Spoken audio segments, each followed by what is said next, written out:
It seems that we're winning, chat. And by we, I mean the people that do not like Disney. The anti fans are absolutely terrified and they are livid that cultural critics, such as Nerdrotic, Yellow Flash, and Critical Drinker, as well as Jesse Grant, are very popular. And this concerns them, right? Because most people on the other side of the culture war, the Disney shills, they do not know how to debate. They do not have arguments. And in fact, they can't even win. I mean, the economy is not on their side. The sales are not there. People are not purchasing the products. So they legitimately believe that there is this conspiracy theory on YouTube where Yellow Flash, Critical Drinker, and the others, they are puppeteering. They are puppeteering the public. Like normally everyone would go and they would watch Disney and they would spend money on the Marvels and then they would purchase merchandise. But that blasted Yellow Flash and Critical Drinker, like pulling the strings, puppeteering people. It's like, no, do not go. These movies are evil. And people are like, oh yes, Yellow Flash. Oh, how blind I was. Luckily I got to see your channel. So what is happening? Well, apparently on Twitter, you get to see that some people are upset.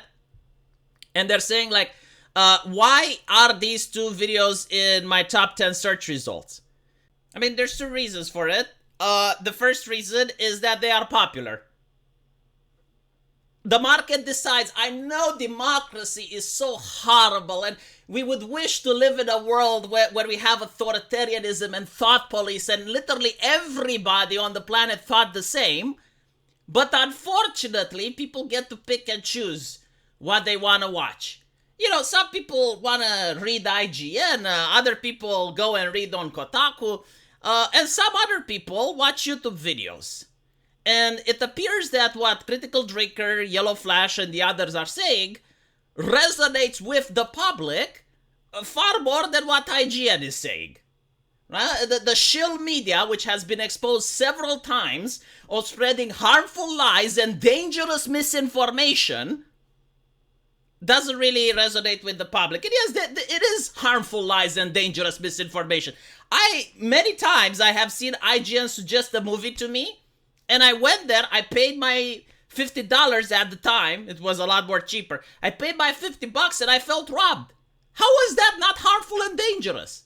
Like if I kept listening to them, imagine how much money I would lose. But anyway, right, so they're absolutely livid. The second reason that YouTube may suggest these type of videos to you has to be with the fact that you enjoy watching them. I mean, if you do not click on the links, you do not get that suggested. Now, you may say, well, actually, I watch them, but I get outraged. Well, yeah, like the algorithm, what it does is the same like Twitter. A lot of people were bewildered by this, but back then, when Elon Musk took over, I remember like someone going, it's like, why are all these right-wing accounts popping to me? Man. It's because you like going and screaming at right-wing accounts. The algorithm sees that, oh, so you enjoy using the platform. How do you use the platform is none of the algorithm's business. What it does know is that, oh, you like screaming at these right-wing accounts? Here's like 10 others so you can scream as well. Like, you get to create the environment in which you use social media. If you have, like if you open a new account on YouTube and you just watch videos about puppies and kittens, you're going to get more puppies and kittens. If you make another account and you only like to enjoy wholesome stuff like learning how to make a chair and how to build a table and shit like that, you're going to get more videos like those. And if you like screaming at right-wingers in the comment section, well, you're going to get more videos so you can scream at. It's not rocket science, right? But like, obviously they're not upset, because they can't find where the mute and block button is. The reason that they are upset has to do with the fact that these people are allowed to reach the public, right? And their arguments are far more persuasive than anything that the Disney shills can put out.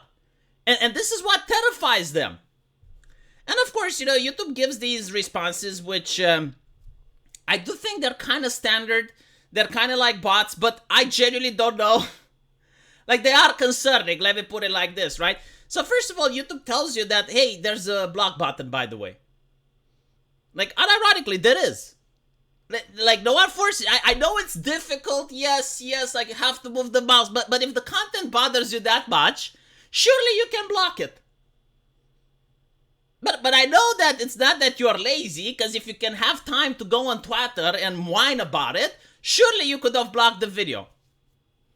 And then they also say, oh, well, we encourage the community to flag people. Okay. Yeah, this is why many are concerned by this, right? Because criticizing videos from Disney is now hate speech. So, like, if I criticize a multi-trillion-dollar corporation, which spans across different continents, yes, I am a hateful bully. Yes, I can definitely bully the mega enterprise, which is Walt Disney. How will Disney cope with this? You know, like, can they sleep at night knowing that somewhere there is a Romanian in his bedroom?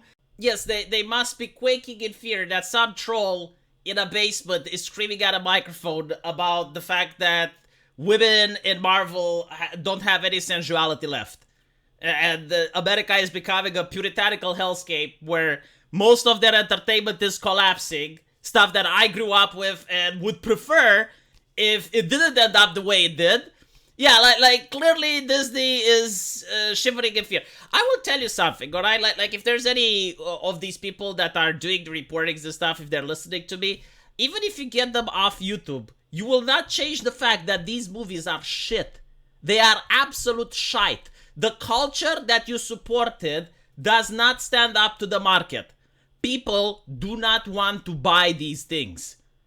And if you get rid of Yellow Flash and they're going to go to other platforms, and the people who like to listen to them are going to go there, because the sad reality is it is far more fucking exciting and entertaining to listen at people like Nerdrotic complain about modern culture than to actually go and see that fucking modern culture for yourself.